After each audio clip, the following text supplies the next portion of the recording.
cinematic, high-quality stock footage of a 19th century brigantine ship in the mid-Atlantic. Grey skies, dark water. December 4th, 1872. The Atlantic Ocean.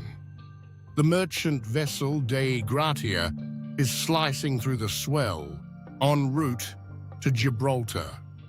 Captain Morehouse, an experienced mariner, spots a ship on the horizon. It's the Mary Celeste, but something is fundamentally wrong. Montage of the Mary Celeste at sea, sails partially shredded, drifting aimlessly. The Mary Celeste wasn't just drifting, she was limping. Her sails were set improperly for the wind. She was yawing, and there was no response to signal flags. When the boarding party reached the deck, they drew their weapons. They expected pirates. They expected a struggle. Instead, they found silence. 150 years of speculation. For 150 years, the world has cried ghosts and sea monsters to explain these mysterious vanishings. But here at Evidential, we don't deal in legends. We deal in logs, in cargo, and in cold, hard maritime physics. Today, we open the file on the Mary Celeste to perform a full forensic reconstruction. We're moving beyond the ghost stories, the sea monster myths, and the sensational headlines you've seen elsewhere. Those are for the gossip columns. Here, we rely on primary sources. We're reviewing the original 1872 salvage testimonies, the weather charts of the Atlantic, and the cargo manifest. Old sepia-toned photos of New York Harbor in the 1870s. Let's look at the evidence of origin. The Mary Celeste wasn't a cursed vessel. She was a workhorse. She was a 282-ton brigantine, heavily built and known for being reliable. Her captain, Benjamin Briggs, was a seasoned veteran. He wasn't a gambler or a drunkard. He was a deeply religious, meticulous man. A map showing the route from New York to Genoa. On November 7th, 1872, the ship departed New York carrying 1,701 barrels of industrial alcohol. That is a critical forensic detail. She had a crew of 7, plus Captain Briggs, his wife Sarah, and their 2-year-old daughter Sophia. They were a family. They had supplies for 6 months. Why would they abandon such a stable ship? Close-up of a weather-beaten logbook. We have the final log entry. It's mundane. November 25th. No distress. No mention of storms. It's the silence between November 25th and December the 4th that is the forensic black hole. The boarding, the evidence. Reenactment style. POV footage of men climbing onto a ship.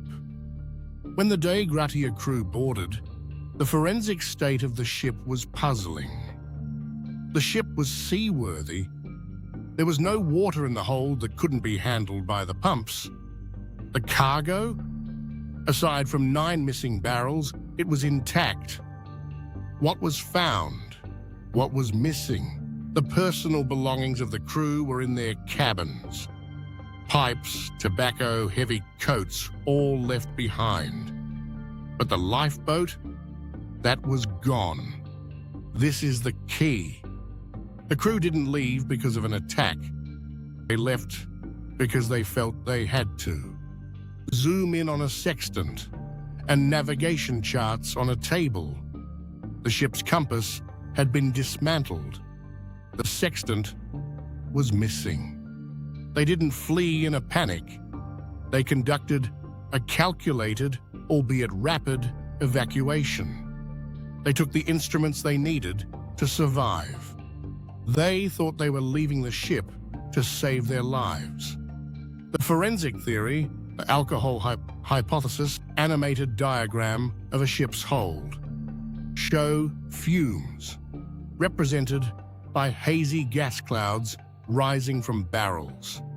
Now, let's analyze the strongest forensic theory: the alcohol. Industrial alcohol is volatile.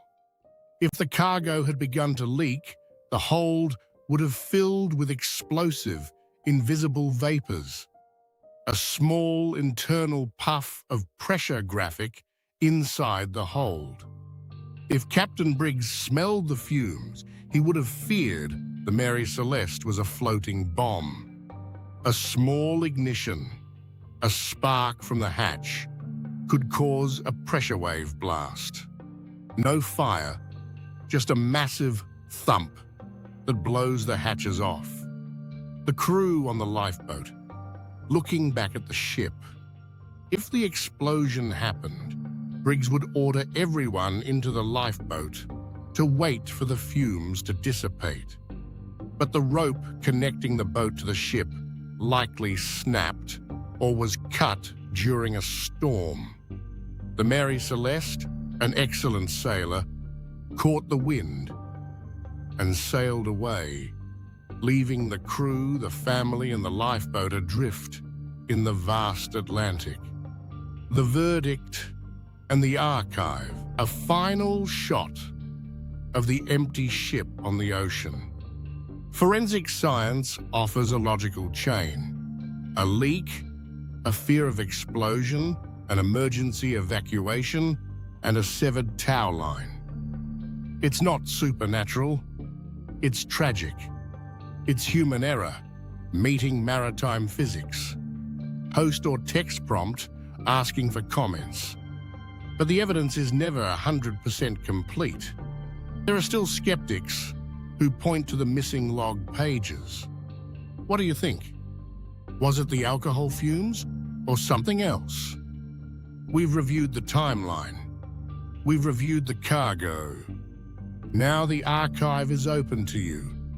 If you appreciate the facts over the fiction, hit subscribe. The Evidential Archive investigates the details so you don't have to. See you in the next deep dive.